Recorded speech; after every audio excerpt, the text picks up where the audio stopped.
feeling good, can I tell?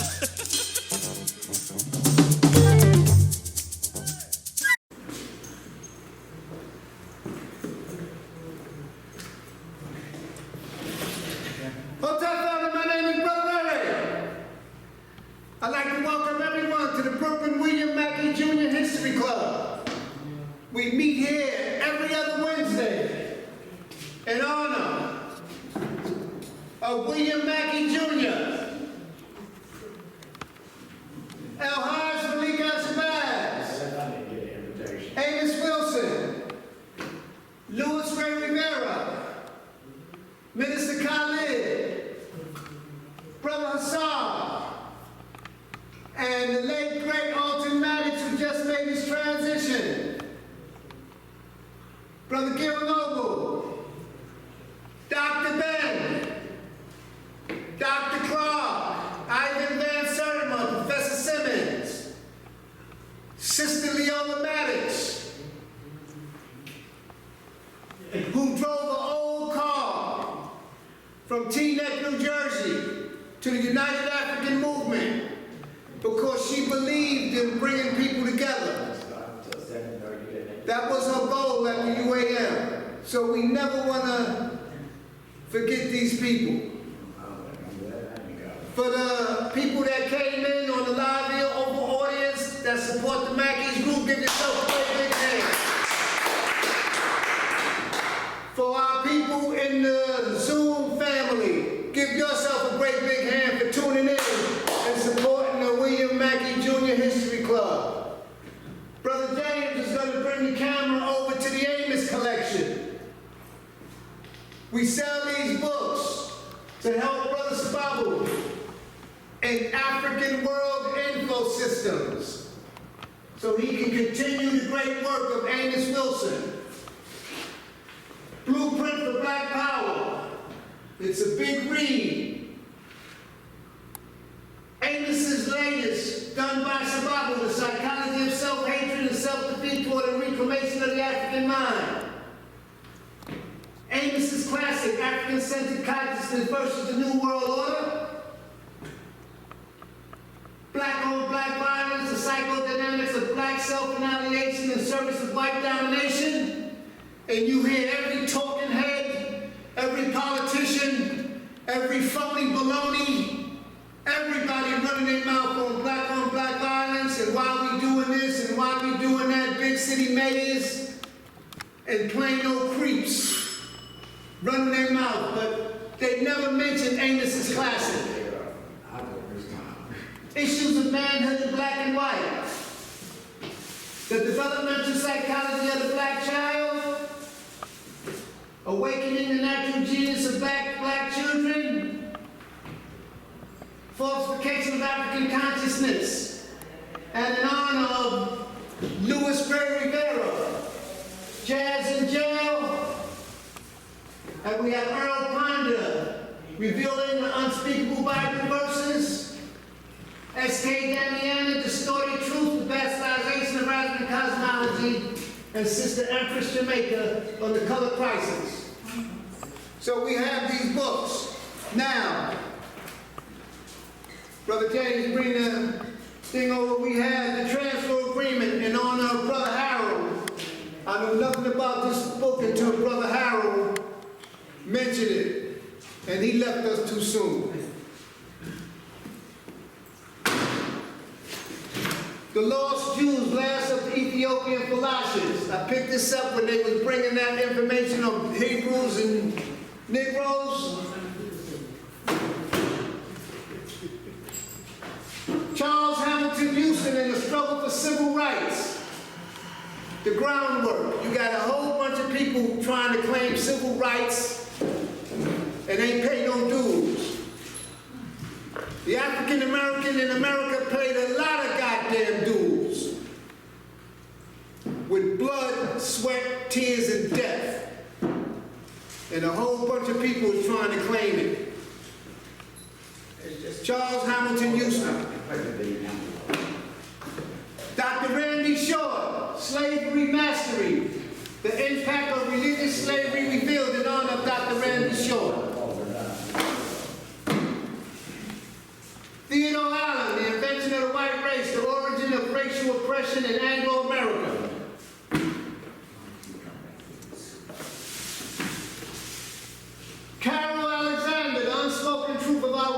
Divide, White Rage. All of these are good reads that we have. In honor, we have The Irritated Genie, Io Kamati, War on the Horizon. This publication is a bad book. Jays Are the Problem, World War III, COVID-19, media censorship. And you can get all Io Kamati's work on War on the Horizon in honor of him. Dr. Scott Whitaker's classic, Medicine, the causes and solutions to disease, malnutrition, and the medical sins that are killing the world. Dr. Scott Whitaker is out of Atlanta, Georgia, and his book is unbelievable.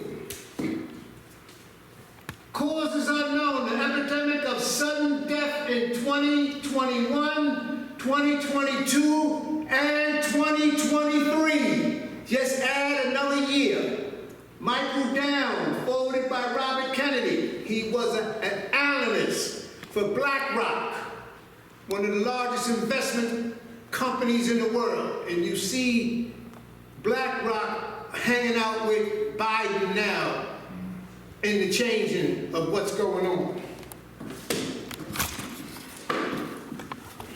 If any books you're going to read, aside from Dr. Lewis's work,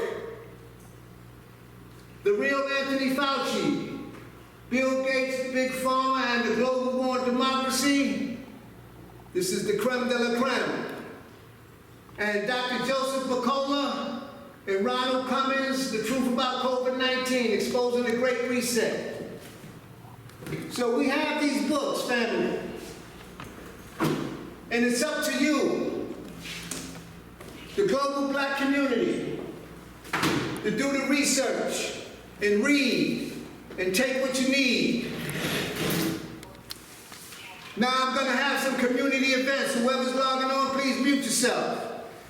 Tomorrow, Thorough Black Talk with Ted, Keisha, Ashe, Brother Black, and Sister Marcia. That comes on 8 o'clock on Facebook Live. That's one of the hottest shows on the East Coast. Our Philadelphia connection, the Million Women's March with Sister Empress Chi. Blog Talk Radio comes on every Saturday at 10:30. And Sister Empress is laying it down. Brother Lumumba and our Philadelphia family, the number is 1-319-527-6189. And you can log in and get on the conversation with Sister Empress Chi and our Philadelphia family and other states in the United States. Monday on WSYP 95.1. Sankofa Revolutionary Radio with Brother Anthony Mohammed and Io Kamati every Monday at 10 o'clock. If you tune in, they have an hour program, and The Irritated Genie, War on the Horizon, be laying it down. I tell you, this brother out of Washington, D.C. is really doing it up. Also, our Baltimore connection, Brother Darren Muhammad, Saturdays, 1590 a.m. Glenn Burney on TuneIn Radio comes on at 12 o'clock. Also on Instagram, under Darren Muhammad, State of the City. And sometime he comes on Wednesday and Thursday. But Darren Muhammad and the Baltimore family is laying it down. We want to give him a big up. And from what I understand, they're going to be having monthly meetings with Io Kamati, the Irritated Genie, at the Terra Cafe in Baltimore. That information was supposed to be starting every month, where you go down to the Terra Cafe and eat, support the black business in Baltimore, and meet with Brother Io and Darren and the Baltimore family.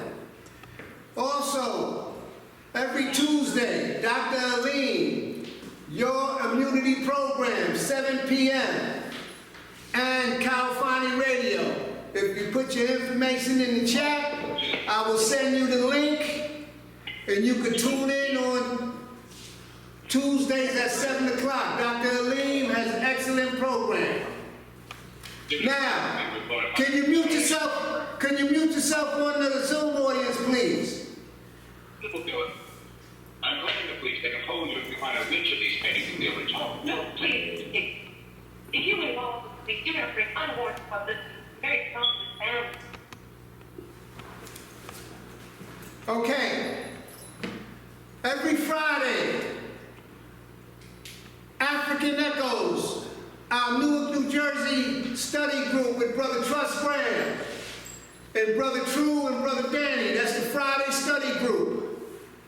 You put your information in the chat, and Brother True and somebody from the group will take your email and send you the link.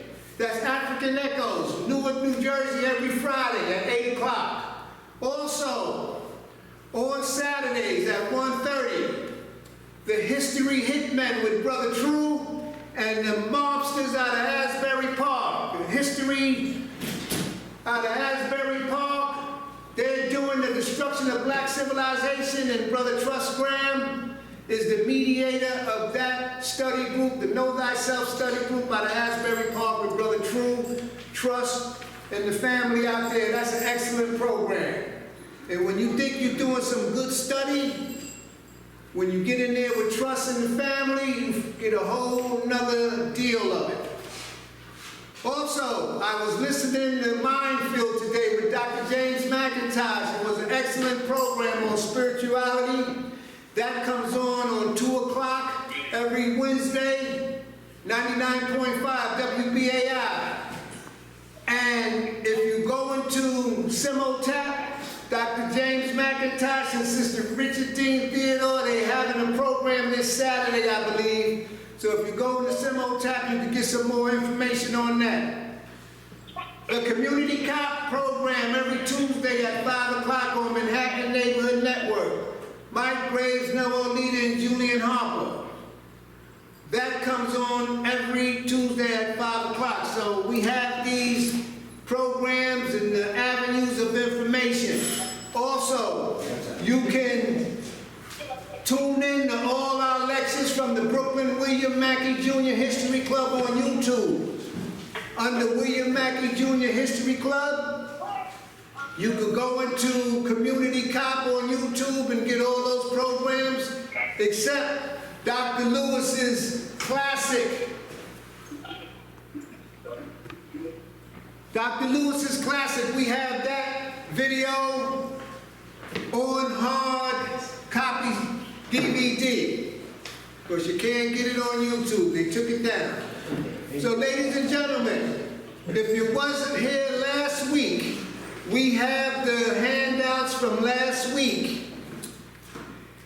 If you want, you could go, I can send you the handout. You send me your address, I'll send you the handout. You go into YouTube and you could go into last week's lecture that Dr. Lewis did, part 1. Follow the information, do your research, and connect the dots yourself and figure it out with yourself what we're up against. Dr. Lewis has been a big part of the Brooklyn William Mackey Jr. History Club since we started on St. Mark's, and even before that with Professor Mackey. Ladies and gentlemen, give Dr. Lewis a great big hand for part 2 on economics and the digital currency. Thank you, Dr. Lewis.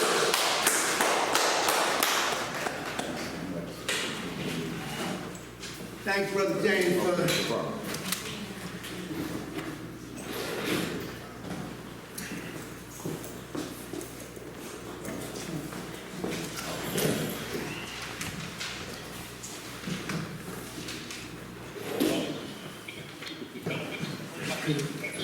Good evening, African community. Globally, that is who we are primarily directing our lectures and our informational seminars to, is African-based people globally.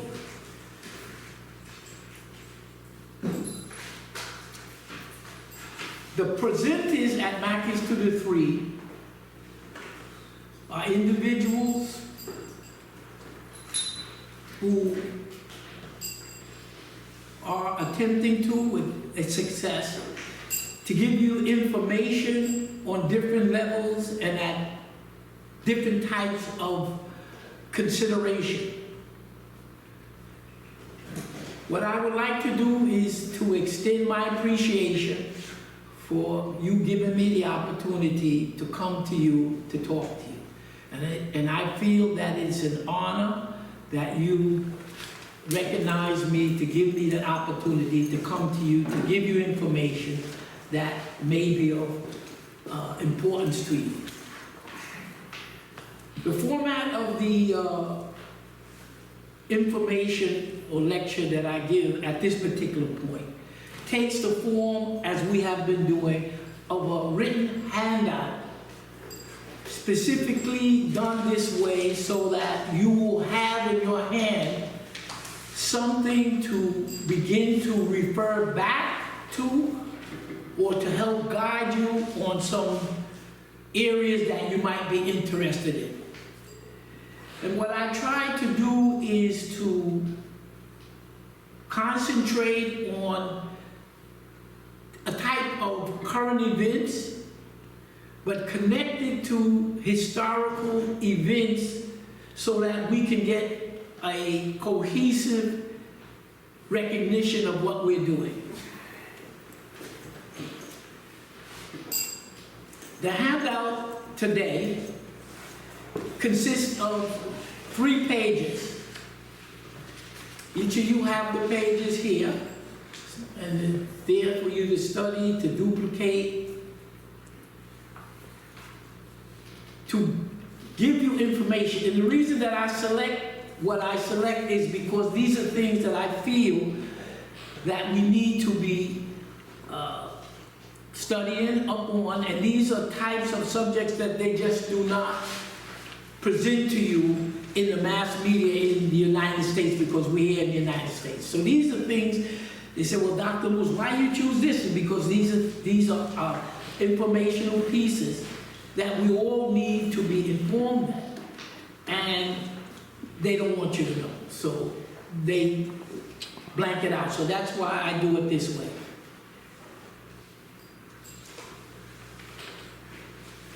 The 3 sheets that are in your packet, one sheet, number 1, is a list of countries. And we're going to read the list of countries.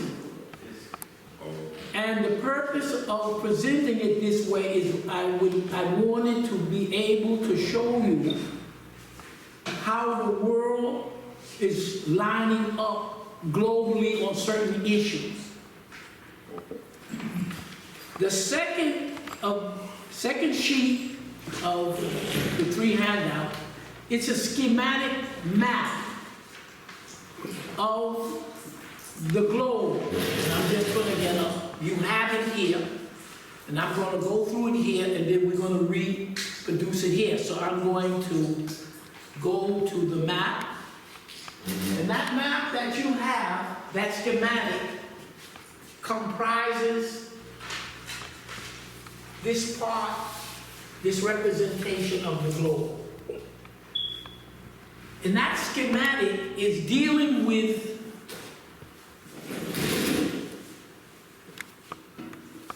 what is tied up with the United States of America, Russia, and China. That's going to be the gist of what we want to talk about. The interaction between the United States of America, Russia, and China, as it relates around this, they call it the Russian-Ukrainian war, and what is the significance of it.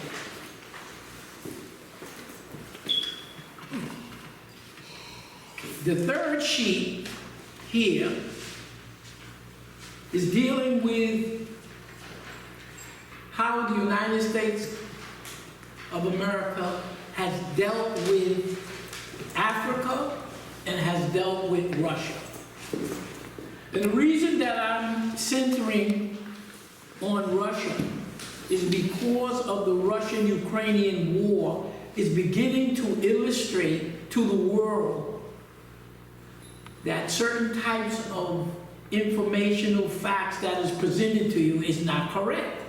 The United States is not the strongest military when it comes to warfare on the ground. Russia is. The United States is not the strongest or biggest naval power. It is the People's Republic of China. And these things are very important. What I'm going to do is I'm going to start with a little bit of current events. In the last day or two, it is reported that the Foreign Minister of Russia, Sergei Lavrov, has stated publicly that any hostilities that will occur, you can call it a war or not, that if it's widespread, the United States will not escape what the rest of the country is going to get from the Lavrov, the Foreign Minister of Russia.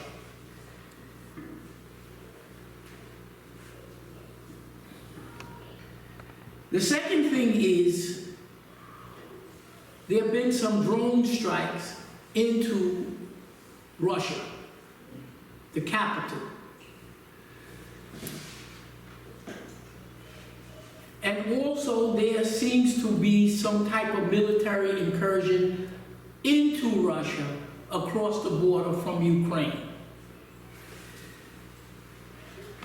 As you follow the Russian-Ukrainian war on certain channels, certain information, we will understand that it's not a Russian-Ukrainian war, but it's Russia fighting the Ukraine, and the Ukrainian army has been built up by the United States and NATO, and everything that the Ukraine has in terms of military, they get it from the West, primarily the United States. So because of the fact that there was a drone strike in Moscow, the Russians basically are stating, as I picked it up, if there's any more attack on the Russian territory, because recently there were about 50 or 60 so-called Ukrainians who crossed the border into Russia, and they went in and did some damage to some villages. So what we have to listen for is, from what I've been getting, is that the Russian government said that if there's any more attacks, because we know that it's not Ukrainian, all the weapons come from the US and NATO, all the intelligence and the trucks and military equipment that crossed the border were all American. So anybody following would understand this is a war that is instigated between the United States against Russia using Ukraine. And we all know that these incursions cannot happen without US weapons and US intelligence. So Russia, if I get it correct, said that if they attack it, the Ukrainians attack it again, they're going to use tactical nuclear weapons on it. Now Russia is having, and we'll go over it, their yearly International Economic Forum in St. Petersburg. And it's supposed to be on June 14th to June 17th. And they're usually in excess of at least 1,000 individuals coming to the conference, businessmen, businesswomen, heads of state. And there's a possibility that these little incursions into Russia is to maybe try to say that Russia, St. Petersburg and Moscow are not safe for you to come to this conference. In this conference, St. Petersburg International Conference, there's going to be 81 countries, mainly the countries from Asia, Africa, the Caribbean, Central and South America, the so-called black countries, countries of color. And they're coming primarily to sit down and work out with the Chinese and the Russians entirely new global reserve currency to get rid of the United States as the global currency. That's what they primarily are doing. So they're in the process, but they're working as a unit.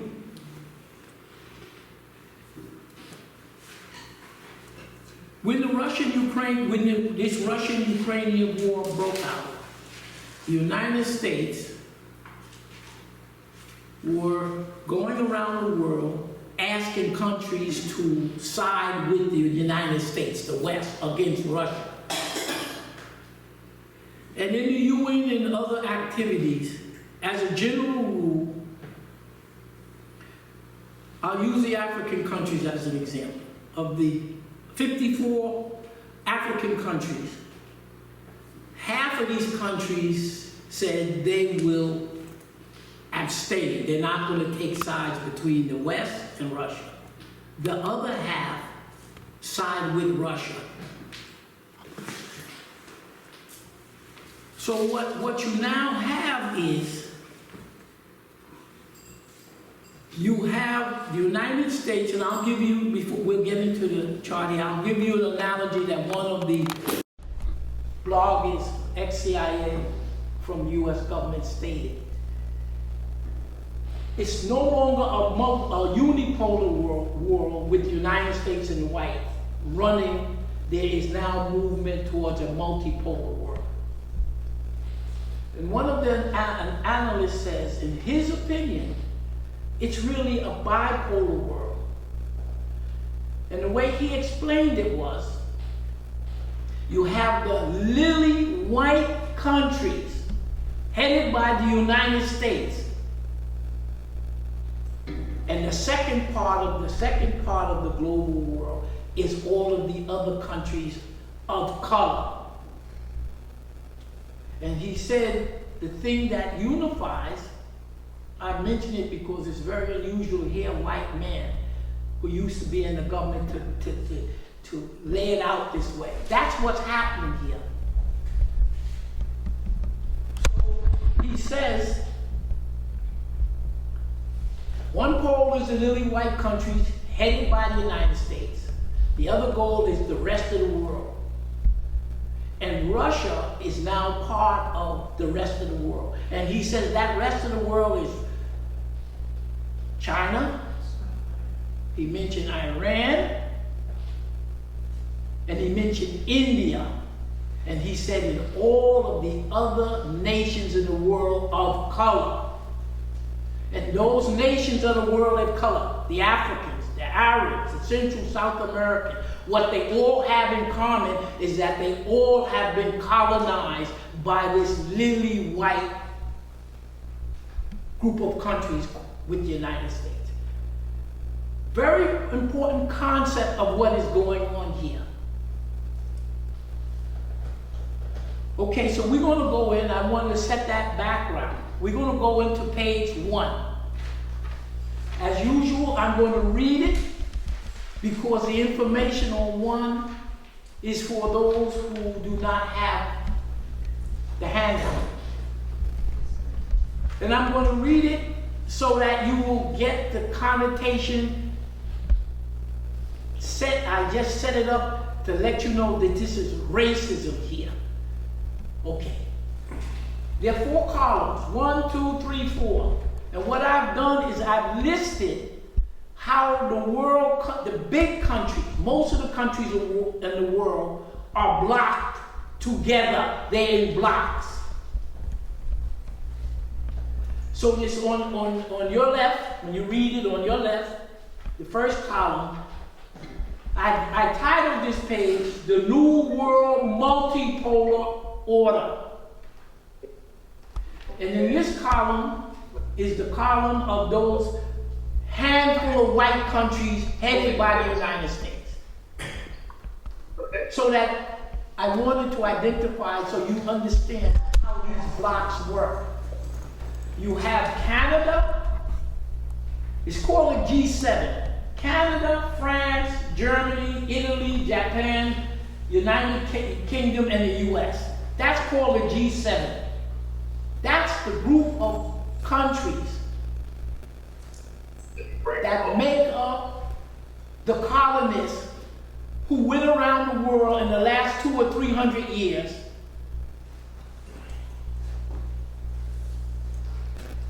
coming to what you call the Americas, going to what you call Africa and Asia. These countries are the G7. Below that is called the Five Eyes, your eyes. These are terms that these people use. I didn't make them up. It's called the Five Eyes. And the Five Eyes are Australia, Canada, New Zealand, the UK, and the United States. What they have in common is that they are all from one ethnic group, the Anglo-Saxons that invaded what is now United Kingdom.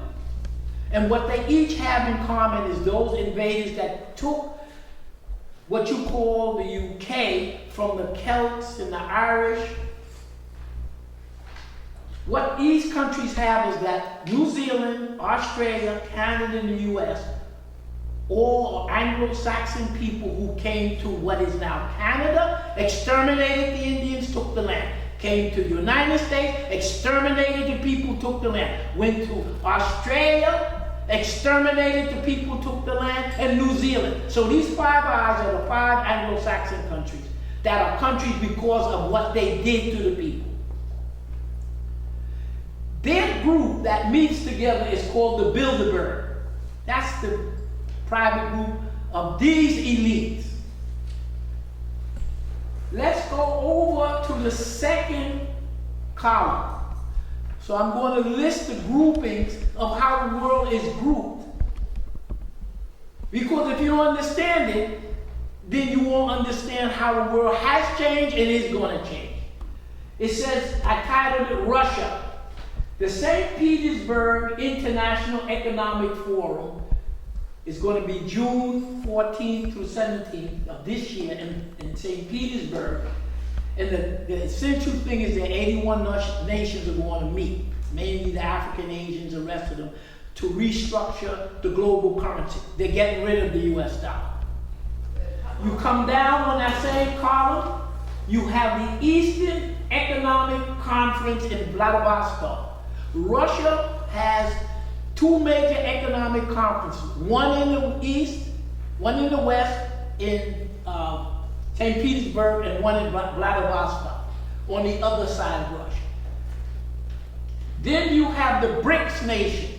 The BRICS, B-R-I-C-S, stands for Brazil, Russia, India, China, and South Africa. Those 5 groups of countries, according to all of the international agencies, have 33% of the global trade, whereas those 7, Canada, France, Germany, Italy, Japan, UK, and US, are second to these 5 countries. So in other words, we're saying China, Brazil, Russia, China, India, South Africa. They've been only in existence for about 12 or 15 years. Their economies are now greater than all of what you now know as the West. There are 5 members. There are 19 countries wanting to join the BRICS. And the important part of the BRICS right now is that they have put together a development bank. They pool their monies and says to the rest of the world, most 95% of the world is you. If you want to now get money and expertise to start developing your country, you come to the BRICS Bank where you can get very low interest loans and you will get the help rather than going to the IMF and World Bank, which are controlled by the United States. On that same column below, I indicate Africa. There are 54 countries, 1.5 billion people in Africa, and Central and South America. There's almost 700 million people there. They're included here. Now, below, the column below, we dealt with the South Pacific countries, Vanuatu, Fiji, they're all you. Those countries are very important strategically. They're down along right here, these Pacific countries, 14 of them. The area, they're small countries, but the area they comprise, that vast Pacific Ocean, there's so much gold and oil and wood. It's one of the richest areas. So China is now trying to make connection. The people in the South Pacific, Vanuatu, don't look like any one of you in America. Black as hell, light skin, the whole bit, the full gamut. So China is trying to get in with them. Now, the United States is trying to get in with them. So what these African-based countries have decided to do is they've asked India to come in and work with them to balance off the whites and to balance off the Chinese. And I can tell you, when I was in Vanuatu during their independence, the African people in Vanuatu was fighting against the English, the French, the Australians, and the Americans. So these people know who these white people are. Okay, we go on. Third line, Asia. Shanghai Cooperative Organization is a grouping of Asian countries, militarily, economically, and politically. China, India, Iran, Kazakhstan, Kyrgyzstan, Pakistan, Tajikistan, Russia, Uzbekistan, all of Asia is grouped as Asians, just like all of Africa is grouped as African. Remember what the Africans have done in 2018? They put together the largest trading bloc in the world. It's called the African Continental Free Trade Zone. They're blocked for Africans. The Asians are blocked for Asians, because remember, these are the areas that these white countries, England, France, US, Germany, they were the victims of these people called colonialism. How do you think the United States got built? How do you think Europe got built? Okay. We come down, called ASEAN. That's the big part of Asia. On the east, the southeast part of Asia, the wing part of Asia. That's the big Asia. Now this wing part, called the ASEAN nations. Brunei, Cambodia, Indonesia, Laos, Malaysia, Philippines, Singapore, Thailand, and Vietnam. They're blocked together. And what these two Asian blocks, Asia is blocked into two major blocks for Asians, no longer Europeans, no longer Americans. Because we went over before when you had the English, French, and the US with the Opium War. So they broke in these European countries on that right-hand side, the whites. They broke into Asia and did to the Asians what they did to us in Africa. But now these countries are blocked. We're going to swing over to the last column. It's called the Asian Clearing Union. It's a grouping of Afghanistan, Bangladesh, Belarus, Bhutan, India, Iran, headed by Iran, Moldavia, Myanmar, Nepal, Pakistan, Russia, and Sri Lanka. And the purpose of this is to let you know that that black world, the world of people of color who have all the natural resources and stuff, they're now coming to preeminence and they're dwarfing those European countries that had, in the last 200 or 300 years, we identify them as the white man said on the blog, the lily white country. This is a racism here. Okay, so we understand that. Then the Arab League. I listed the lower left, the Arab League, who are de-dollarizing. We're going to go through it. The countries are getting rid of the US dollar. The countries in the Arab League who are actively getting rid of it is Algeria, Egypt, Iraq, Lebanon, Qatar, Saudi Arabia, Syria, and the United Arab Emirates. Go to page 2. So when we talk about this, I'm not talking to myself. I have to try to educate you just like you educated me. We educate each other so we know what we're talking about.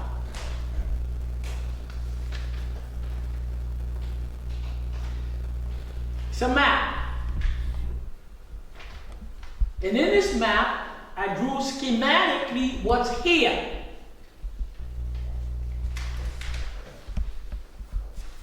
They say, because I don't have any inside information, that the President of the United States, the Prime Minister, that the government of the United States is trying to talk to the People's Republic of China. And they're saying on the blogs that the Chinese are not taking a call from your president or anything. They don't want anything to do with them. You are Chinese. Big People's Republic of China, and the United States declared this year that they're preparing to make war on you. So they're not taking the call. Now,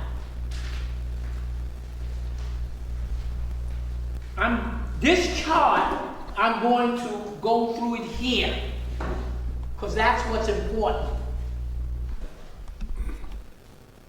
Russia and China, because the United States is no longer a global power, economically, politically, or militarily. They want to try to store up Russia and China. The Africans, the Asians, and the South Americans recognize here's an opportunity because Russia can neutralize the United States militarily, and China can neutralize the United States. So if you're an African country, what have you been suffering from? The United States and Western Europe, what are they going into? You're using their money. They make all these coups. They kill Gaddafi.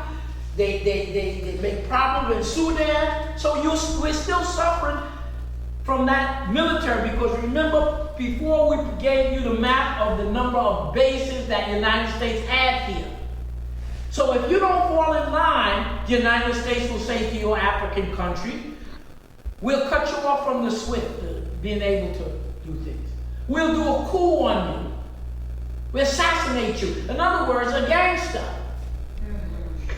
But what this Ukraine-Russian war has shown the world that Russia is militarily stronger than NATO and the United States. So he said, man, they don't have... These guys aren't that strong. And now that BRICS it's got a bigger share of the economy, the rest of the world is saying, who didn't understand it, we people of color, we got 95-98% of all the natural resources, got everything. But what was the problem? We're coming out of the period of white Europeans going around the world, conquering and killing its colonies. So now the people are saying, the countries say, look, we don't have to worry about the coup. Russia will take care of that. And in terms of economy and money, the United States makes nothing that we need as an African country. The Europeans don't make too much that we need, so why do we need the West? Why do we need these white colonists? These are the people who now call themselves, what do they call themselves? The New World Order. Okay. So this is the preparation. This middle chart is just showing you quickly the preparation that the Chinese and the Russians and the Asians are preparing. developing their country, but preparing for war against the United States. Because the United States is at war with Russia now. And they announce it. I'm not telling you anything that we, Americans, we're going to go to war against China in 3 years. Oh, but there's one problem. We, military-industrial complex, take 1/3 of all your tax money for military expenditures. But before we can attack China, we have to take 2/3 of your tax money to prepare to fight China.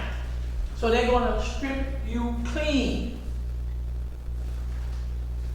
So the Russians and Chinese, they got together. They hooking up militarily and economically. What I want to show you is how Africa is developing. Railroads, we're going to get into that. Railroads, dams. But I want to show you the preparation that the Russians and the Chinese, especially the Chinese, are making. In your map, China is here. In order to trade with Europe, China trades mainly with Africa and Europe, not the United States. The United States doesn't. Okay, yes, that's not true. They do. Russia and the United States and China are the two biggest trading partners. Let me take that back. The only thing you buy from China is all these things, clothes and that. You're not buying anything of importance. So in order for China to do business, China has to put their goods, what you get in the store, it has to come out of China. It comes through the South China Sea, and it has to, in order to get out here into the Indian Ocean, to trade with Africa, to trade with Asia, to trade with the Europeans, they have to now go up through Suez Canal. Well, just like the Opium War 1 and 2, the British, the French, and the U.S. brought their warships and blockaded China. So China has to understand, as they understand, because I'm learning from them, is that if and when a war breaks out, China's not going to be able to get things to take it through the South China Sea. It has to come through this narrow opening called the Malacca, the Straits of Malacca, to come into the Indian Ocean and to get now through the Suez Canal, to get to Europe to trade, to get to Africa, and to get to Asia. So a war breaks out, China has to assume that they're not going to get anything out. It will be a blockade. So here's the trade route. China, South China Sea, through the Straits of Malacca, out to the Indian Ocean, Asia, Suez Canal, Europe, Africa. What they're doing now is the Arctic is beginning to cool down, get warmer. And now there are passageways. Russia is the dominant power in the Arctic, militarily and economically. So what they're going to, Chinese are going to do is anything that, if there's a blockade, this is distorted map. They're going to send it north through the Arctic, and it's going to come down to Europe and Asia. So they're going to use the Arctic route, which is 1/3 shorter. So Russia is preparing that. That's number one. The second thing that China has done, it is working with Pakistan to develop Pakistan infrastructure. They call it the Pakistani Gap. So they'll be able to put their things through Pakistan, past the Malacca Strait, into the Indian Ocean. The other thing they're doing is Russia, in order to trade to Europe, China and Russia, on your map, are working with all these Asian countries to build and develop railroad nets, railroad systems, highway systems,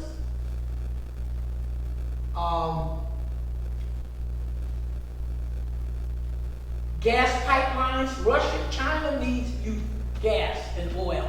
So they're building, Russia and the Asians, they're building pipelines, gas pipelines, oil pipelines. water pipelines. They're building railroads and stuff so that they will be able to trade with each other without worrying about a blockade. Or what if they go through here and then they decide to block up the Suez Canal? So they're going to bypass the Suez Canal so that the Asians will be able to, Russia and China will be able to trade with Europe, with Africa, bypassing the Malacca Strait. That was basically what this chart was about.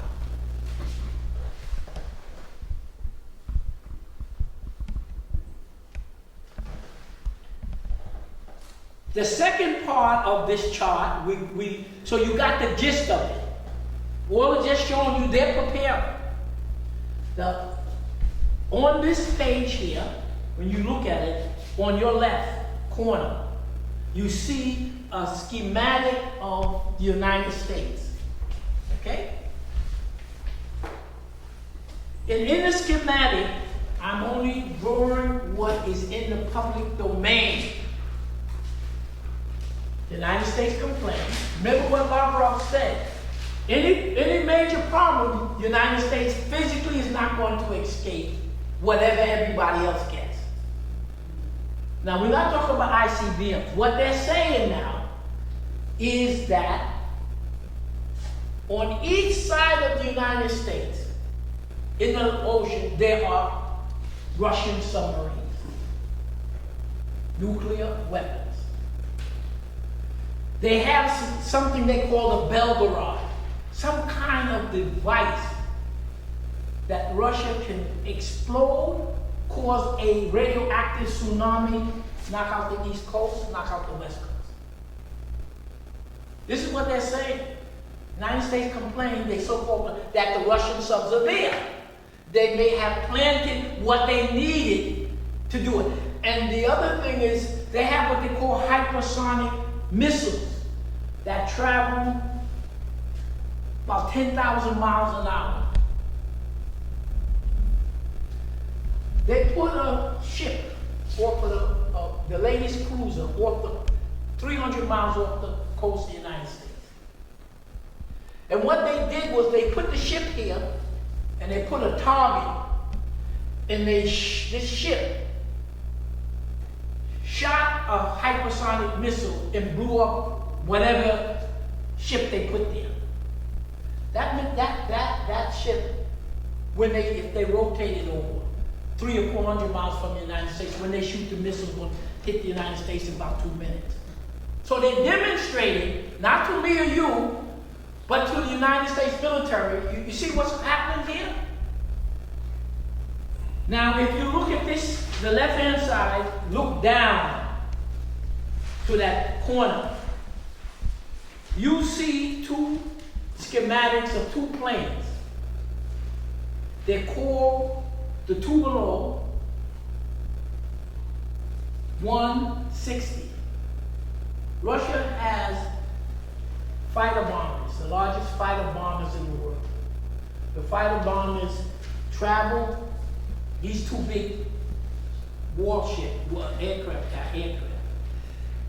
In 2018, when the United States was bombarding with Venezuela, Russia sent 4 planes over in 2018. Those planes may still be stationed in Venezuela. 2 of the planes were these Tupolev 160 bombers. 1 plane carried the personnel, and the other plane carried the cargo. The Tupolev 160 that was in Venezuela, I don't know if it's still there, but let's assume it's still there.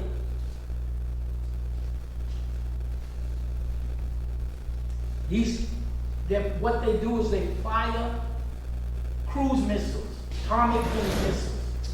And you see it's aimed at the Caribbean border of the United States. So you can only speculate. These two bombers, it wouldn't take much to take out the entire Caribbean coast. So This may be what Lavrov is saying to the United States. You're not going to escape this. So if you don't stop Ukrainians from shooting these annoying drones on our capital, you're pushing the issue. We go to the third page. See, we're just talking dynamics, and as we always say, we're not talking about anything that's not in the public domain that you can't pick in the newspaper or you can't. So we're not talking sedition against this country, we're not against anybody.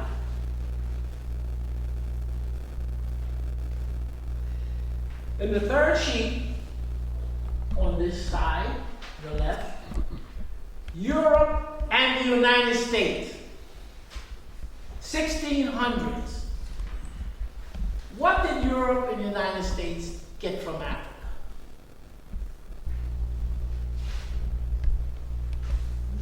Okay?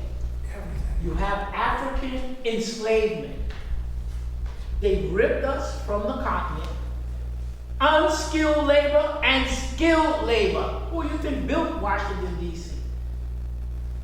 Who do you think built the wharfs of this country? Built the ships?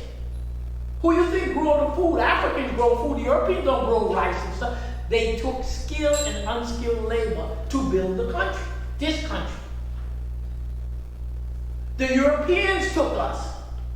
So the Africans built Europe, early Europe, and they built the United States.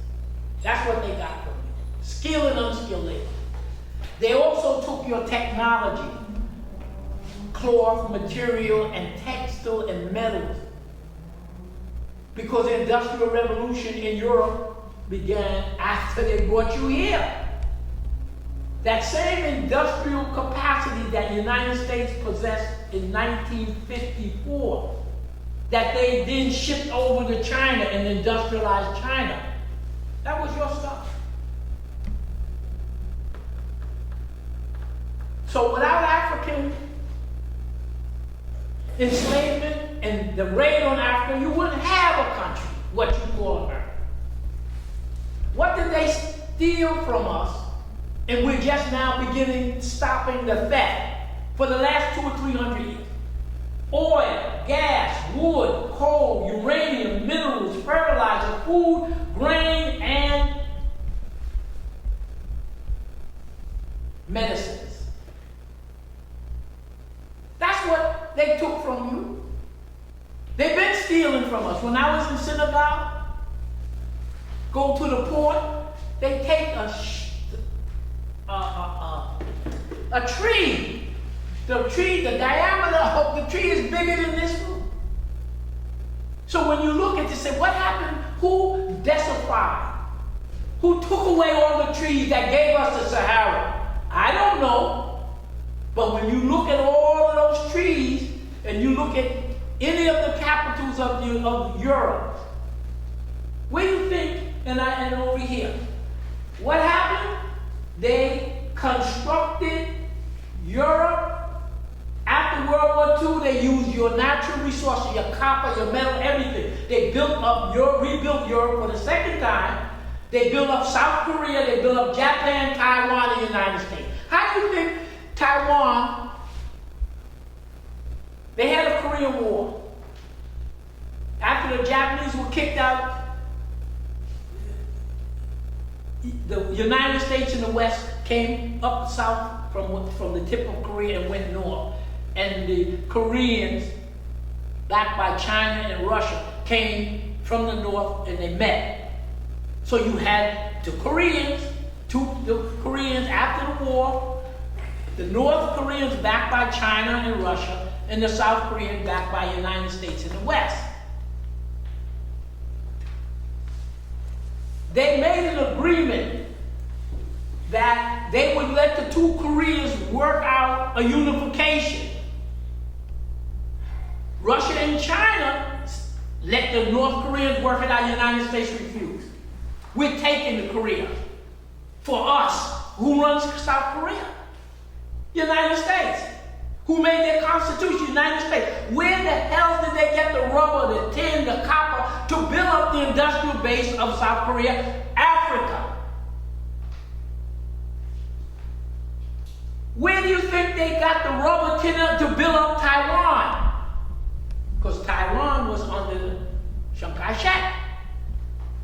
So when you see the development of South Korea, you see the development of Taiwan, and they rebuilt up Japan. That's all African rubber, tin, copper, and everything else. They rebuilt that with your resources, but they control these countries. They control Taiwan. They control Japan. They control South Korea. That's they went in and didn't do the job because the Chinese and the Asians fought the Japanese. From 1934 to 1944, they fought the Japanese and beat the Japanese. And then at the end, the United States comes in. Russia was going to occupy Japan. Japan already, they sued for peace. Russia was going to occupy the United States, drop the 2 bombs and tell Russia, stay the hell away. I'm the big guy. How do you think South Korea, Japan, and Taiwan comes under U.S. influence? Because they got in there before the Russians got it. And they built up those 3 areas from African resources. This is what the white Anglo-Saxon banker, white Anglo-Saxon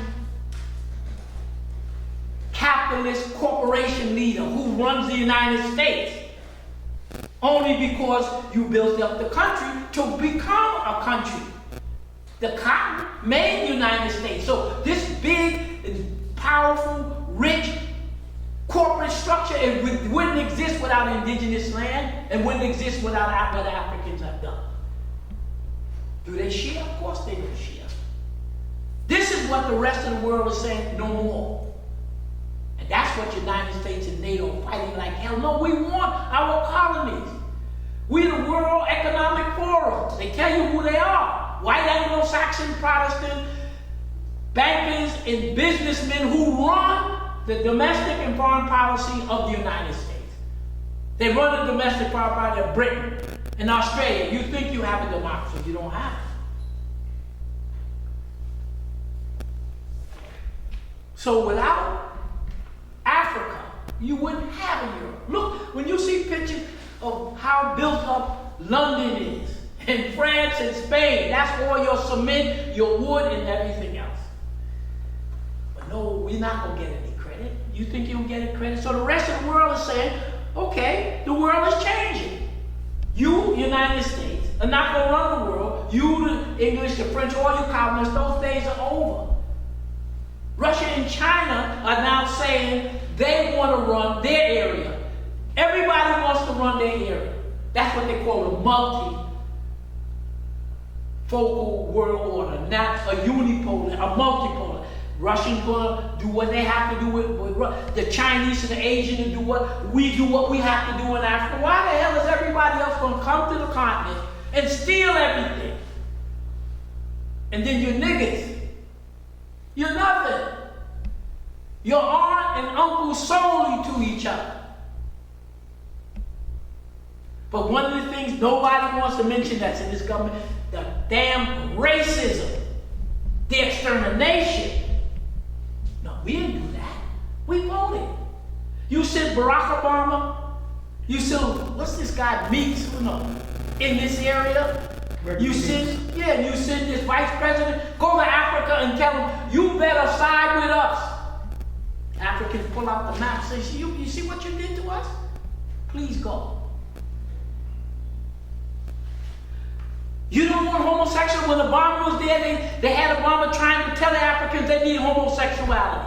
Now they got this other lady, what you call her? Harris. You have traitors in every race. So, what does the United States and Europe, why are they against Russia?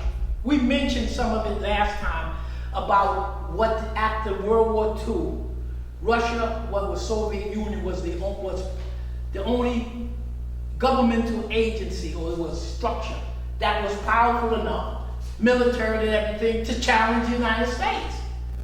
They didn't want Russia to help you get independence. You were fighting your independence movement against who? The United States and the Western European countries. Russia helped for whatever their reason. Cuba helped. So when they all ran to Africa and they sent all these flunky, traded black people, used to be homosexual and stuff, the Africans told them, you gotta go. We have the history. And that's what they don't want you to understand. The world has changed. Because you see, we have to remember that during 1900, how is it that the United States, as we wind down here, how is it that the United States, in 1900, when they were invading all of the people in the Caribbean and going to Philippines, there were at least 9 functioning countries that had more industry, bigger military, and whatever you use to gauge strength. The United States was number 10. England, France, Germany, Russia, India. Even though the British controlled India, all of the wealth and power was coming from the Indian people in the land. The fact that you had a white face on it. So there were at least 9 countries that got more industry, bigger military, more everything. Russia was one of them. Germany was one of them. Of course, they got that way by, going with college. You had Russia, Germany, France, Spain, Netherlands, China, India, and then the African countries.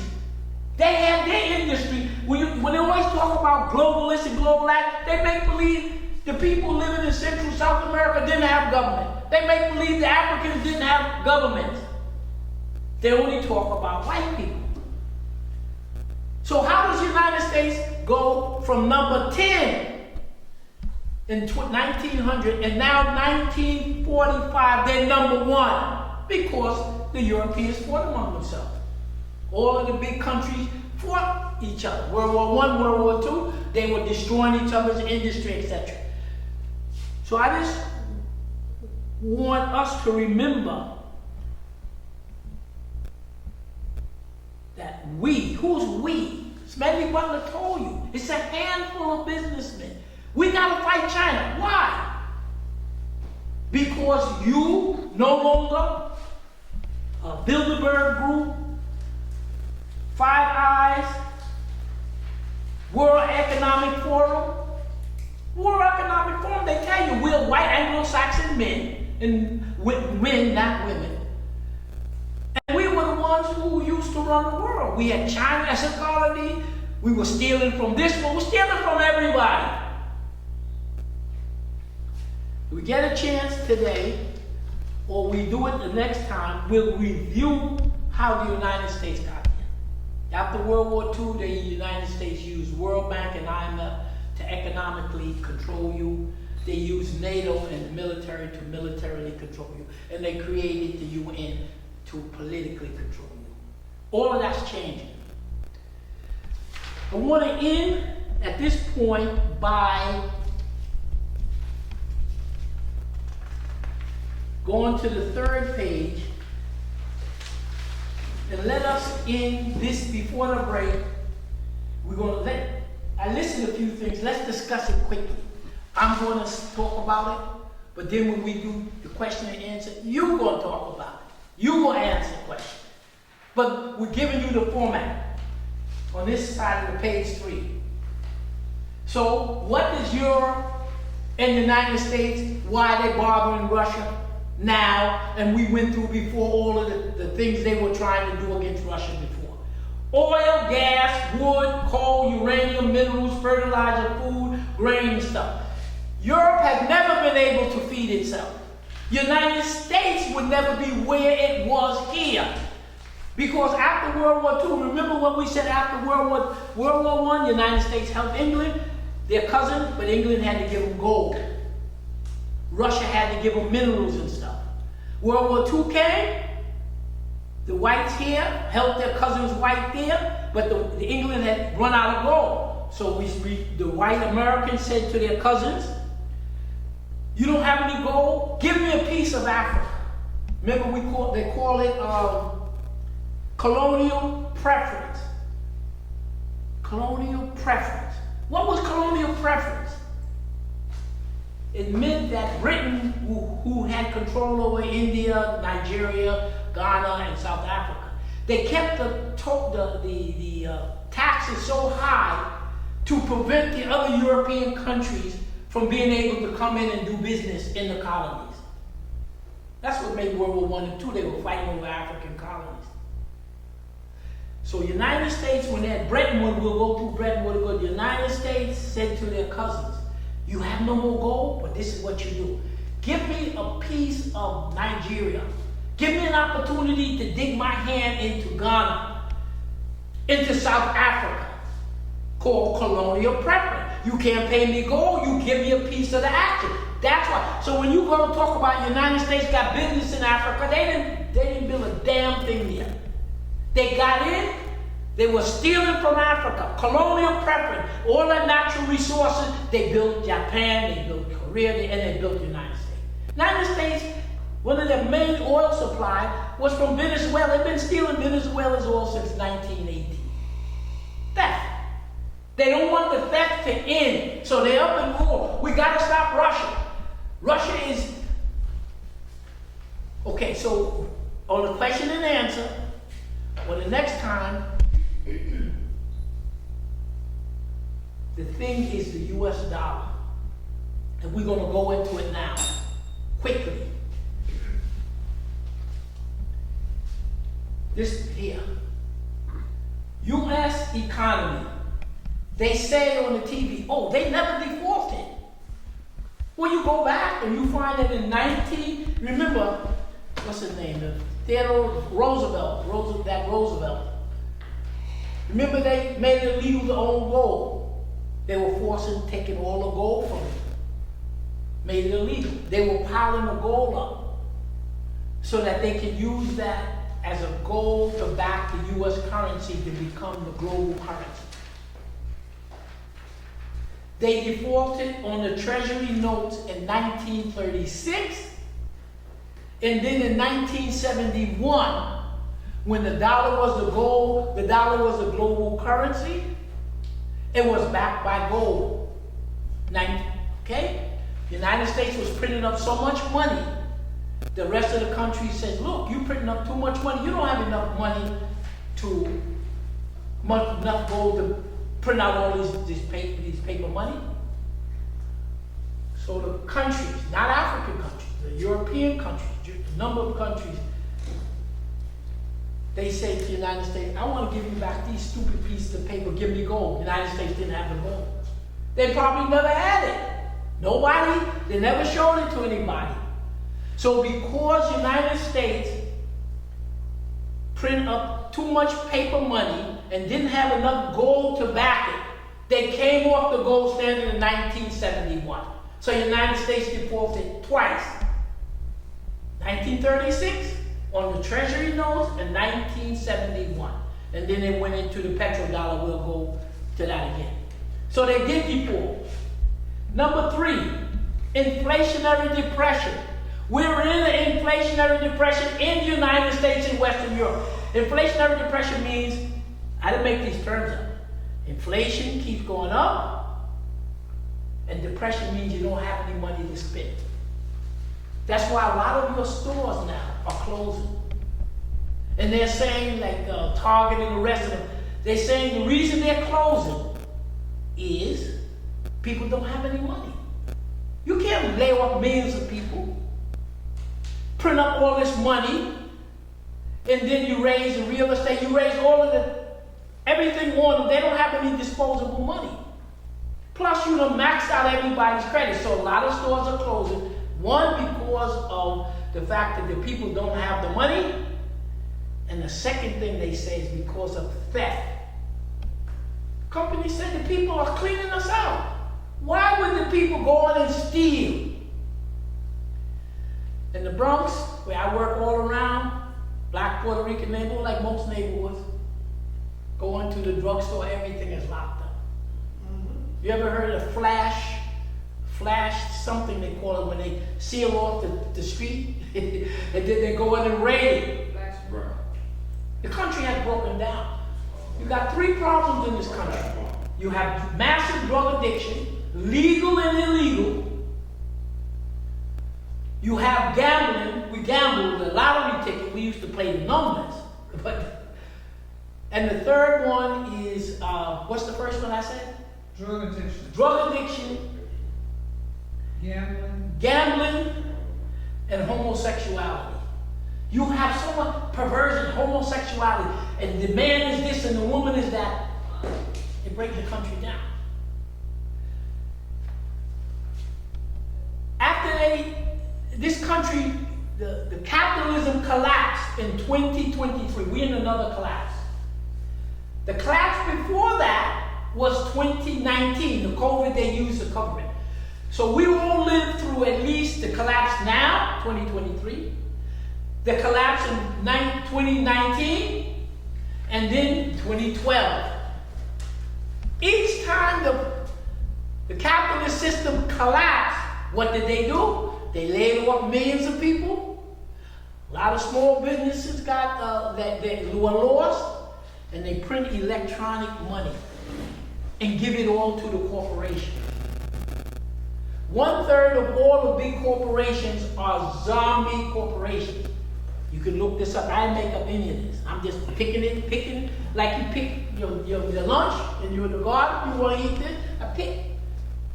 Connect. Like I said, I'm not the originators of any of the information.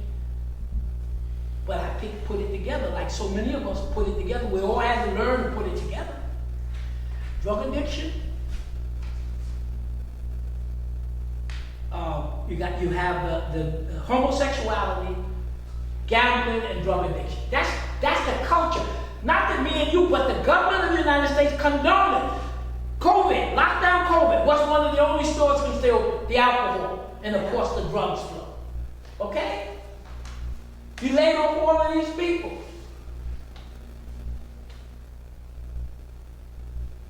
U.S. economic 2008, 2019, it all crashed. Economic sanctions. One of the reasons that up until, let's say, 10 years ago, from 44 to 10 years ago, if you wanted to sell or buy any transaction, you had to use the US dollar. So if Cuba wanted to sell sugar to Trinidad, and Trinidad wanted to give oil to Cuba, normally you barter and you swap. No, you can't do that. You, Cuba, have to get US dollars from me, the United States, to give Trinidad. You got to pay Trinidad's oil in US dollars. In Trinidad, you got to get US dollars to get sugar. So what they do is, United States, the dollar goes in between the trade, and you must get it. In order to get the dollar to do the trade, you must come to the United States. The United States say, yeah, I'll give you some dollars, but you must give me something real. You got to give me some copper, tin, auto, battery, something. So in other words, these countries had to give something real. Cuba had to give, to get the US dollar, to give Trinidad, they had to give US sugar. Trinidad, to get the dollars to give Cuba, they had to give US oil. Now US got oil and sugar, didn't do a damn thing about it because you had to get there. Then they say, well, I got all these dollars. Don't worry, put them in your bank and keep accumulating it because you're going to need to hold these dollars to do all the business. So as long as you have to only do business a dollar, those pieces of paper that Cuba got to keep in their bank. So a lot of the bank reserves are held by dollars. So that's how one of the reasons how this country got so prosperous over the last 30 or 40 years. First of all, you're stealing, excuse me, can I say your ass off from Africa and every place else. And you got a scam going here with the dollar. Okay? Now all these people got all these dollars, and all they got from the United States is pieces of paper. Some of the Arab countries say, okay, I got a lot of dollars. I want to buy some farmland. No, we can't buy that. So when you come back to buy something, you can't buy it. What you gonna do about it? Your military is bigger than yours. So now all these people are sitting there with all these dollars. And then this is the scam they've been running on the world. Because you had the biggest military. Then in order for you to trade, you had to use the SWIFT system. In other words, the SWIFT is just electronic transfer, okay? So in other words, you know how we do now. You want to get some money out of your bank. What if you go to your bank and you got $5,000 in it? And the bank decides, for some reason, they freeze your money. You can't get your money. That's what they did to Russia. When the war broke out, they froze 300 billion of Russian money in their banks. Just like that. What you gonna do about it? Start a war? Then they made economic sanctions. So it's like they're saying to you, you can't get to your money to pay your bills because they froze it. And then they're going to try to go to your job or your business and cut off your funds. First thing they do, because I've been a victim, first thing they do when they argue with you, they put you out of work. You can't do anything. But for countries, they freeze the money, can't withdraw it, and we put economic sanctions on you, can't do business, we're going to starve you. That's the same thing they do to us when they want to get rid of us. You get a dispute at the job, they lay you off. Okay, we'll have a hearing in a year. So when they started this war, they froze 300 billion of Russian money, and they cut them off from SWIFT, meaning that you can't use electronics. But the Russians, Chinese, the Africans, everybody has been developing an alternate system. So now if you're in Africa, you don't have to go through the United States clearing, right? So they took your money in Chase, you got your own back, okay? So what has happened is, the rest of the world are saying, wait now, if they froze 300 billion of Russian money, when are they going to do it to me? That's why these 81 countries are coming together and say, look, we're going to set up a whole nother global system. They're going to set up what they call it, reserve currency, backed by gold, oil, uranium. So that when we deal with each other, you know that when you give me wood, you don't have to worry about, I'm going to give you a piece of paper.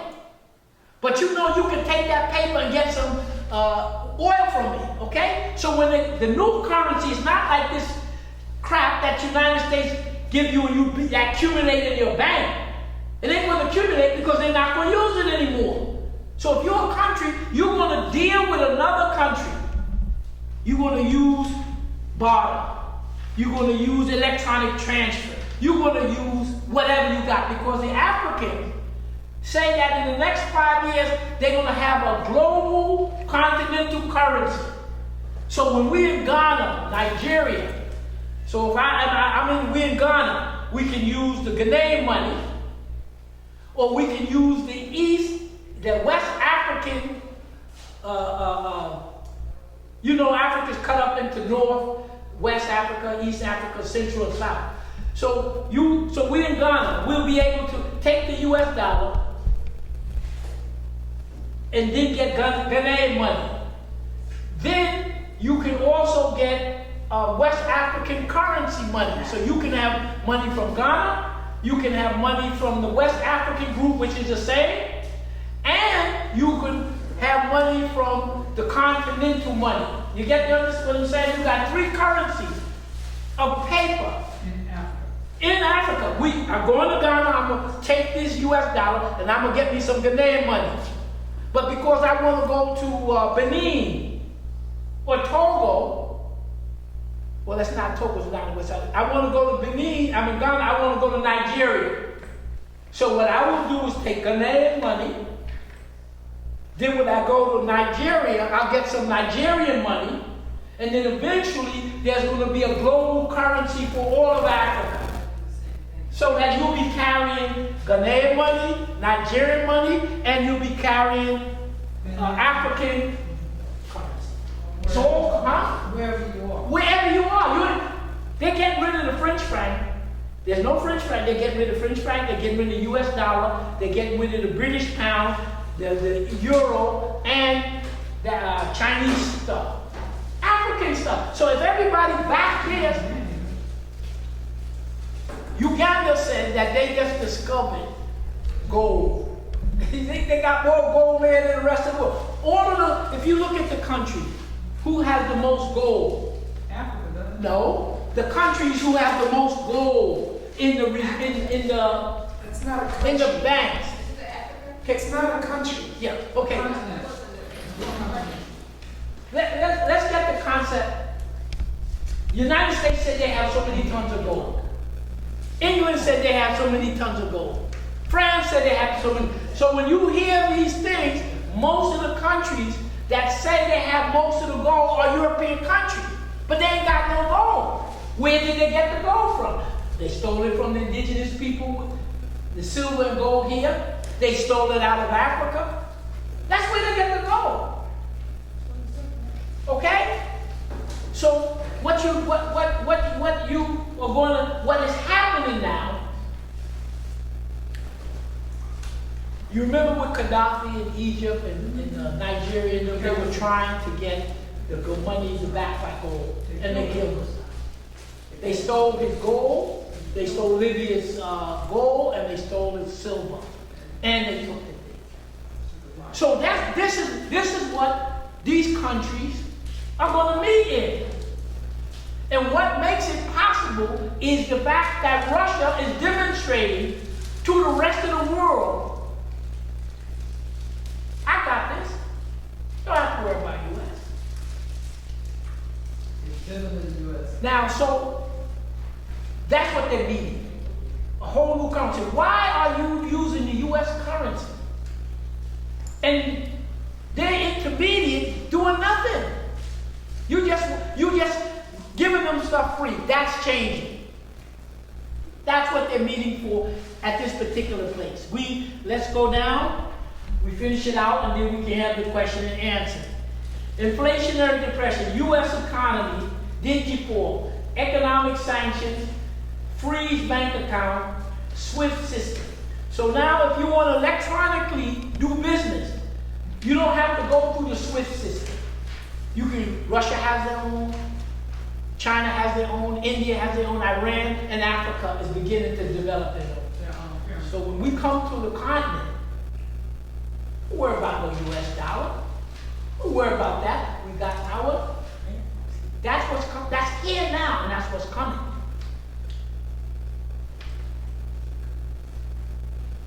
Recession, unemployment, foreclosure. So the same way that happened in 2012, that happened in 2019, and happening now. The statistics the government gives, when they shut us down for 3 years, 1/3 of all small business are permanently out. 40 million people became unemployed. Half of the people who became unemployed never got assistance from the federal, state, or city. And so you potentially have an extra 20 million people unemployed. Okay. Let's say something about the unemployment figure. There's supposed to be, let's just say 350 million people in this country. That's 350. They say, the way they divide the country is anyone from 18 to 64 is the workforce. 18 to 64. Anybody over the 18, over 64, they don't count in the labor pool. Anybody younger than 18, they don't count. So the labor force, people who are in the hospitals, they don't count. People in the military, they don't count. People in jail, they don't count. Just ordinary people walking around like us. There's 150 million. There's 150 million, the last count, there's 150 million human beings living in the United States between 18 and 64 who are able-bodied, skilled, unskilled, who want to work. 1/3 of these people have no employment. So if your labor force is 150 million and 50 million have no source of income, that's an unemployment of 1/3, 33%. The unemployment in this country is 30%, 20, 25, 30%. Now, you ask, why do they they're pouring in people coming in from the country. You know, they're letting 6 million, 7 million. Why? They let them in, they say they don't check them, they put them on the buses, and they send them to the cities. Now, you try to leave the country, they don't want you to leave, especially with your money. But all of a sudden, you can let in 3 million, 4 million, 5 million. They busted. And then we began to think, what's going on? For real. One of my friends that I met on the bus, he now works for a pharmaceutical company. And he says what they're doing is, you know, he gave the example of the Roosevelt Hotel, big hotel in Manhattan, that is vacant. He said, wait, what are they saying now? The vacancy rate among these commercial buildings and hotels, 40%. 40% of the hotels and business offices using New York City is vacant. Wait now. So if it's vacant, that means then that those owners are going to default on the loan. Then the banks are going to take a massive hit, and then the insurance company is going to take a massive hit. So yeah, you see, when they laid off all these people, when they laid off the 40 million, illegally did it to you. It's a Nuremberg Code, U.S. Constitution says you're supposed to give voluntary permission for experimental. In the CDC, when we went through it before, it's experimental, so they don't care. So you say, why are they filling these hotels with these immigrants? People they let in, and they filling them in other states. Then we said, you know something? That landlord who would now walk away from his mortgage, and then the banks are going to collapse, and then the insurance company. But if you put the in, they give them health, medicine, cards to get on the subway. But are those immigrants staying in the hotel free? Who's giving the money to fill these hotels and these office buildings so that the big guy don't lose his hot property, the insurance companies don't lose, and it's the owner, the banks, and insurance company. So might this be a scheme to save these big people? Meanwhile, they leave 40 million, 20 million people walking the street. Don't give a damn about the people. Just like during colonialism, remember when we went through what it is to be living in the colony? So wait now. And do you think these landlords, the insurance companies, or the banks gonna pay taxes? No, they're gonna you know how it works. Taxation without representation. So when you look at what is happening here of us in the cities, then the military wants to take another chunk away from you to keep the military-industrial complex going. They take it from one war, Afghan war, then they drop you into Ukraine war. Now they're preparing for the Chinese war. They know they're going to lose all three of them, but what would they have taken in? How many trillions of dollars impoverished? Now we're only talking, whoever hears the video, we're just human beings talking about what you people who object to what we're saying, you write this. I know you didn't mean for some of us to put it together, but we're only doing what citizens are being asked to do. So more people in every one of these crises, that big one when Obama was there, how many? There's some studies that said that they did the death rate. The studies that did the death rates on whites, blacks, and Hispanic in this country. They found out that the highest death rate was among whites. They said this can't be because blacks and Hispanics, they usually die earlier because of what we do to them.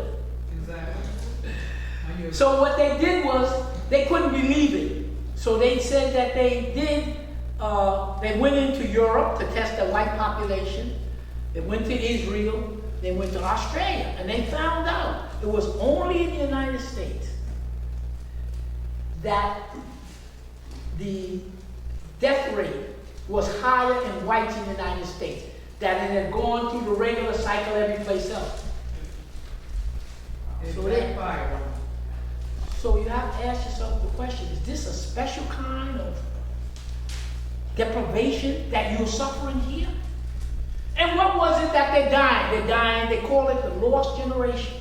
They're dying before their 50s. They're dying of alcoholism, drug addiction, suicide, desperation. That's what they say. And then the person said, you know, them damn Chinese. So you ask yourself the question, who outsourced 50 million jobs? 50 million jobs were mainly held by white Anglo-Saxon men. So when the 50 million jobs left, whose community got devastated? Whites. When the fraud went in by the banks and insurance companies, real estate, who lost? Some people say only 2 million homes were lost.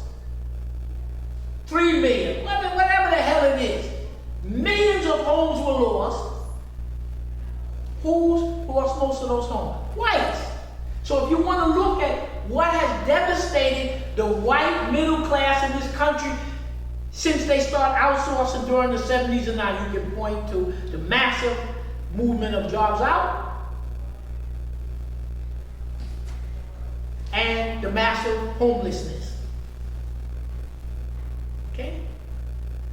But if you go back to the colonial times in the United States, the Continental Convention and this, whatever they made the Constitution, there were only white Anglo-Saxon men there.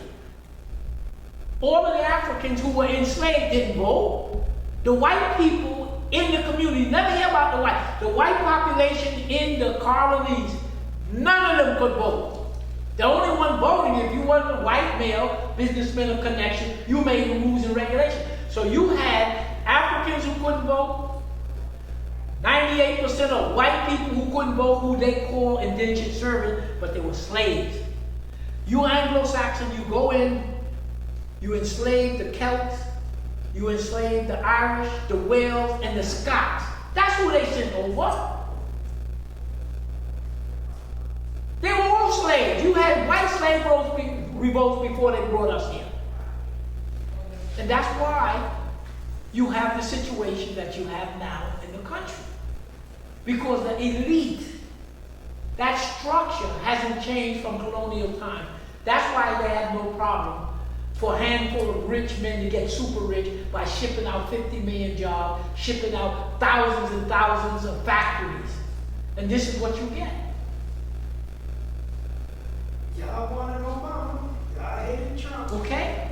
And nobody Nobody said anything. So I'm not jumping on Obama because the president only does what he's told. But it's coincident that the largest number of what they call expelling of immigrants under Obama. Greatest number of Africans put into prison, Clinton started under Obama. The United States attacked Syria, Libya, and a number of them under Obama. He just happened to be sitting there. He took the money. You can't blame him. He's one of those. Some of them will take the money. He took the money. What was his friend, the Reverend Wright? Yeah. Threw them aside. The daughter threw them aside. He took the money. You have people who take the money. You can't blame the man. His daughters they didn't send his daughters, and Birmingham didn't send their daughters to Crest Wilson in D.C. She sent them to those pedophilia people, whatever their names were. As my grandfather from the Barbados says, are you one of we? Obama is not one of we. Took the money. So I didn't say he was wrong or right, or just understand. He took the money. A lot of us won't take the money. You need it. You need these kind of people. So as we finish here, so when you have the crash, what the Federal Reserve does, they ask the guy in the Federal Reserve, how you? He said, we print it up electronically. And we ship it to people. So while I'm laid off, you losing your home, white people are in desperate shape, they on the meth or whatever they call the heroin. But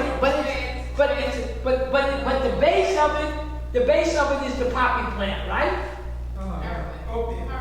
Opium, the poppy plant. The opiates, the drugs. That's coming through China. Yeah, but the base drug, if we in botany, it's the base drug is a narcotic. Addiction. Now, we reviewed the Opium War in the English, the French, and the U.S. were all part of Opium War, and that's how a lot of universities and stuff got built in this country. But they were, mainly the opium was coming from India, Bengal, India, where the Eastern, the British company. So then the Vietnamese War, they started getting it from Southeast Asia. And then the Afghan War, what did Afghanistan got a lot of? Lithium, minerals, and they say the poppy fields just exploded under the U.S. occupation.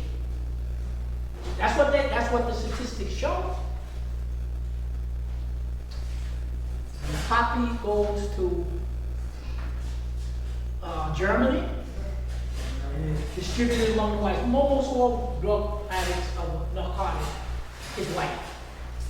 And then it comes to the U.S. And then later on we'll give you the references to where the UN states how important the drug money is to stabilize the banks and economy of Britain and the U.S.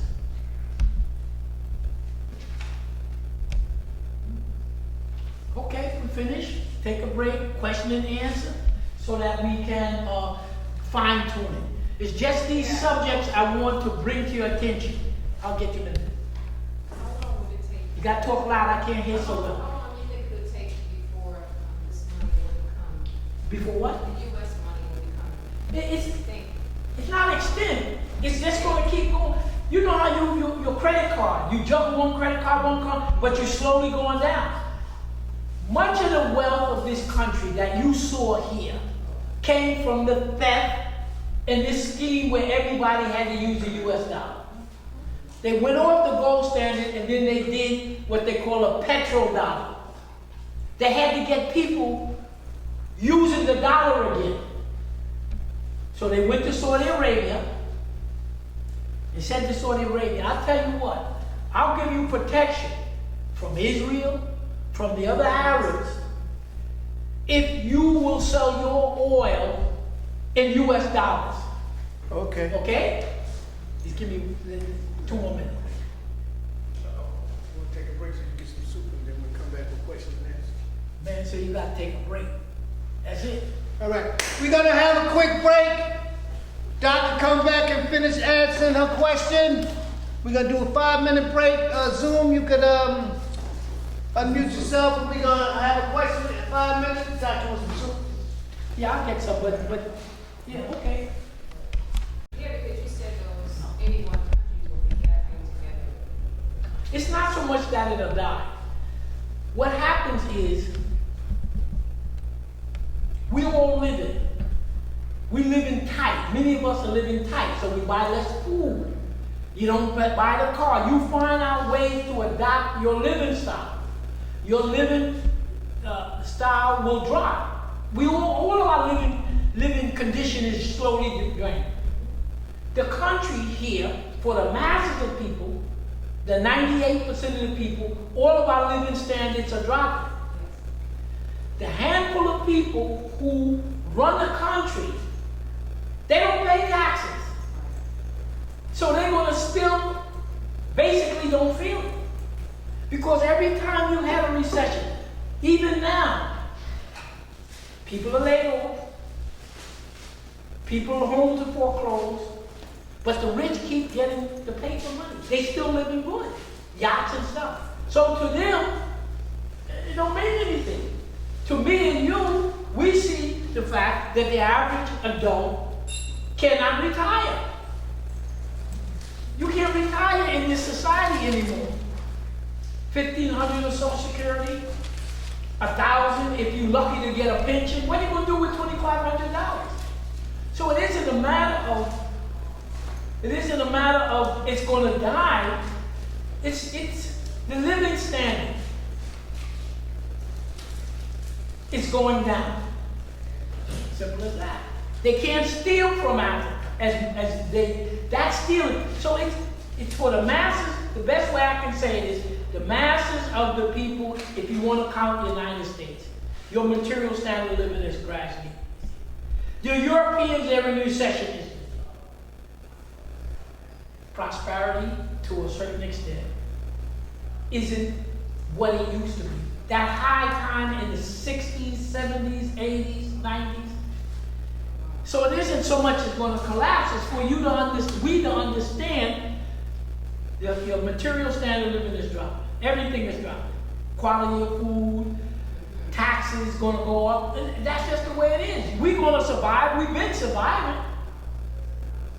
But to give you an example, Saudi Arabia is going to join the BRICS Bank.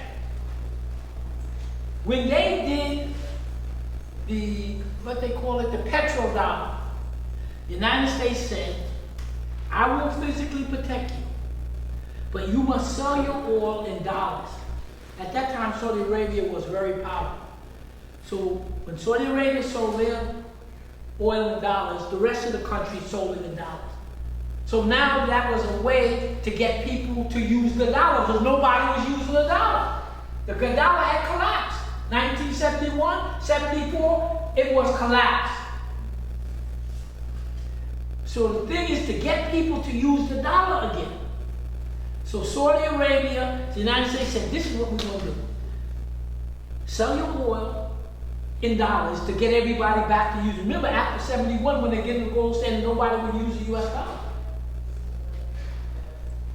So to get people, the world, back to using US dollar, they said, Saudi Arabia, sell your oil. So Saudi Arabia said, okay, I'll sell my oil in dollars. They got a lot of the oil companies to sell in dollars. Plus the United States went around with the military telling you better sell it now, you better sell it now. Okay?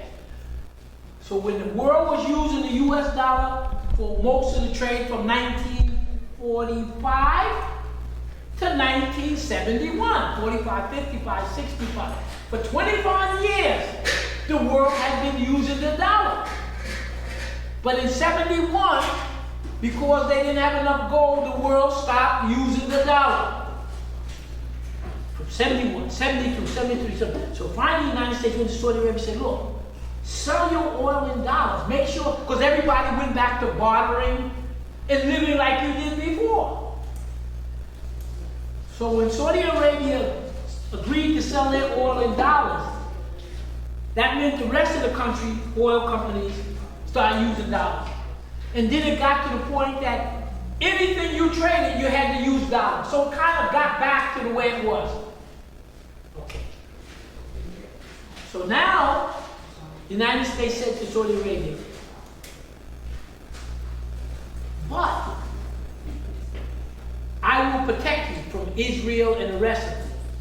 Use the dollar. Now people start using the dollar again. The scheme started back again.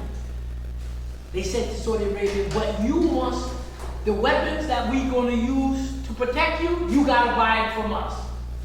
So Saudi Arabia would sell the oil, right?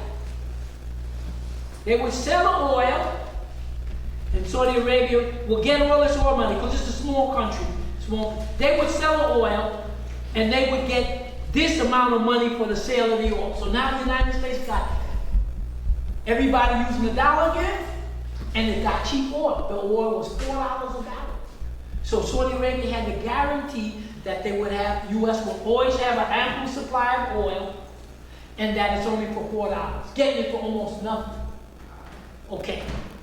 Then when Saudi Arabia got paid their money, they had to take their money and give it back to America to buy the weapons to protect them.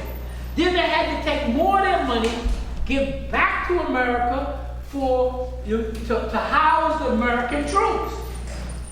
And then when the Saudi Arabia had this amount of money, you know what Saudi Arabia had to do? Take this money and buy U.S. Treasury bills. So all that money that Saudi Arabia got, it recycled right back to the United States.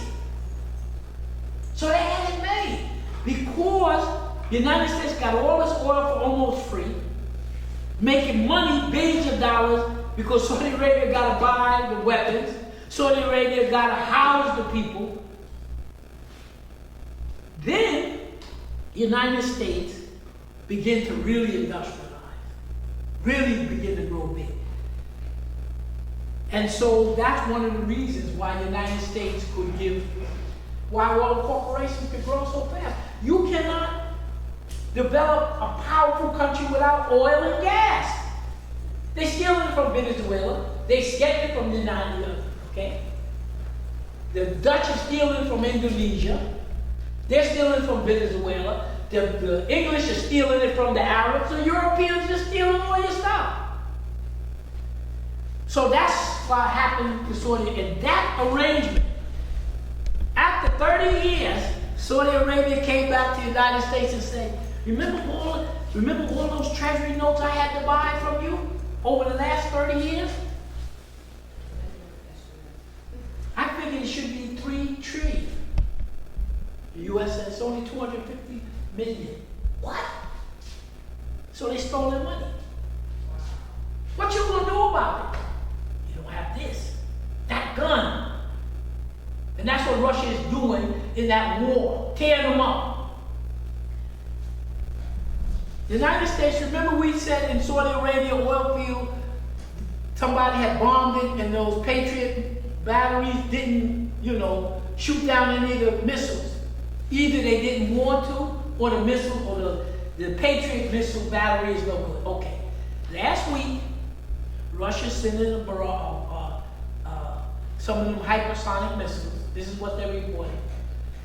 And they used the Patriot system. They shot 30 missiles to stop the hypersonic missile. It missed. It didn't break it down. 30. Each of those missiles that are interceptor missiles cost $500,000. No, $5 million. One damn missile. So they shot 30 of them. Times how much money? They shot 30 at $3 billion. How much is that? 30 times 5. 30 times 5. $150 million of your money. They shot up in the air, didn't knock down the missile, and guess what the missile did? Destroyed the Patriot missile battery. So it proved to the world that damn, and you know how much the battery, the whole complex cost $5 million. And it doesn't shoot down anything. So that now everybody knows the thing doesn't work. And that's what happened. The United States spends more money on military than the next 10 companies, and their stuff don't work. Okay. All right, before we come back to the floor, anybody from the Zoom got a question? Going once? Going twice? Going 3 times, that's a wrap. All right, Raji, question from the floor. Thanks. I got a quick question, a comment on our question. There is not going to be a debt of the U.S. dollar economy. What he's calling the petrodollar, I have a different name for it. And like he said, they had the gun.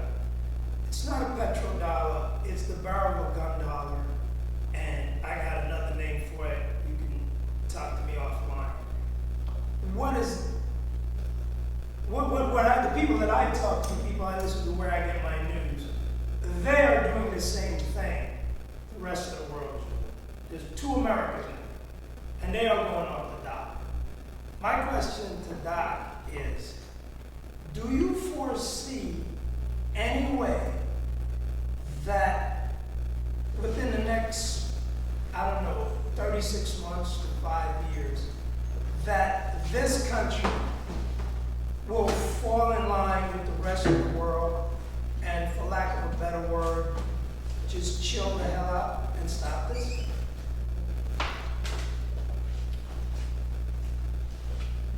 If these 81 countries, all Asian, these are the countries that I read off, they're meeting.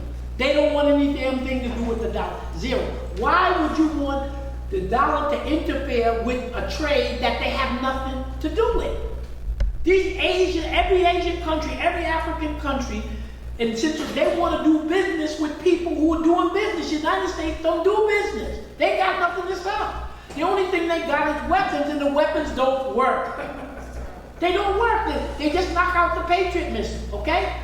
So the question is, if these 81 countries sit down and they agree to whatever currency, they might say, let's assume they say, okay, we'll still do trade with each other's currency. We will do this, but it's understood that at any one time, any country can take that money and get gold from this one, cobalt from this one. Because the Democratic Republic of Congo said we got more cobalt, more nickel. We can put a currency out there nobody could afford. So the whole question is, if you got these 81 countries, these 81 countries is 95% of the world's global trade. The ones who are not coming is the United States, England, France.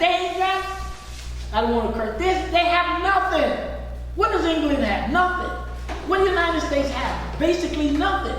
Canada, Australia, they don't. Who's got everything? Africa and Russia are the 2 greatest concentrations of wealth in the world that we know. So the point is, why would anybody want to trade with the United States for what?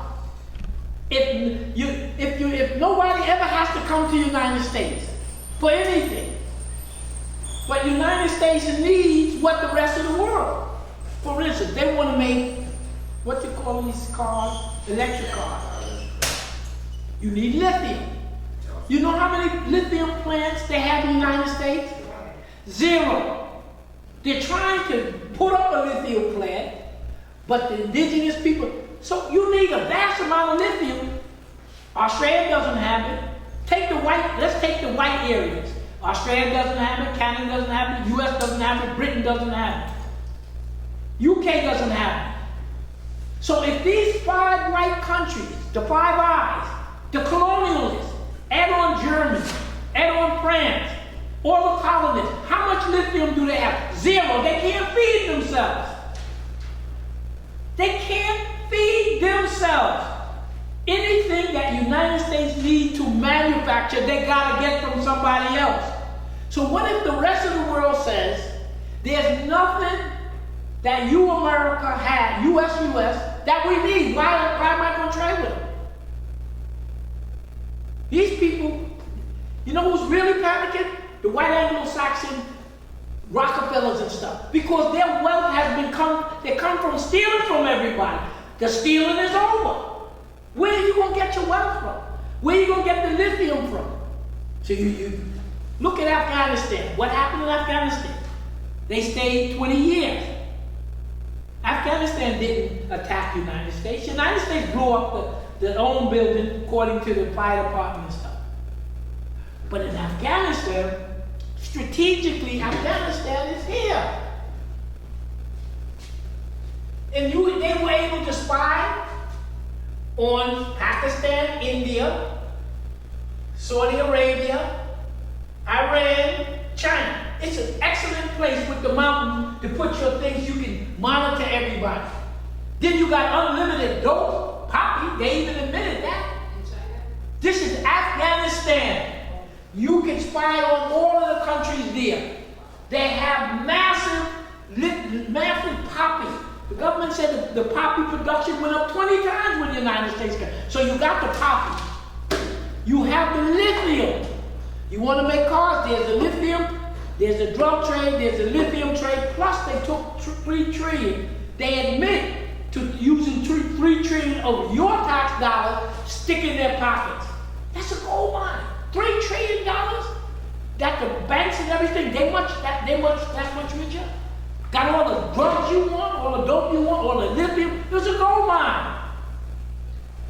That's how they do these wars. Smedley Butler told you. They dig it up, they attack the people, and what are they after what they want. So I'm not saying it. They said you have 20 years you've been in Afghanistan. Lithium. Poppy. That run that drug trade. The book will tell you who run the drug trade. That keeps U.S. and Britain's bank stable. Just the poppy. They didn't want to give that up. The United States, when they left, they sanctioned $8 billion worth of Afghan money. They just took it. Nobody trusted. So to answer your question, if it was up to me, y'all be eating potatoes and whatever else you grow here. You can't run an industrial society like this without the natural resources.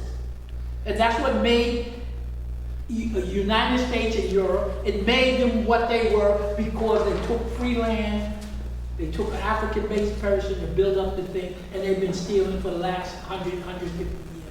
And so now it's going to come to a close. You speculate on how it's going to come down.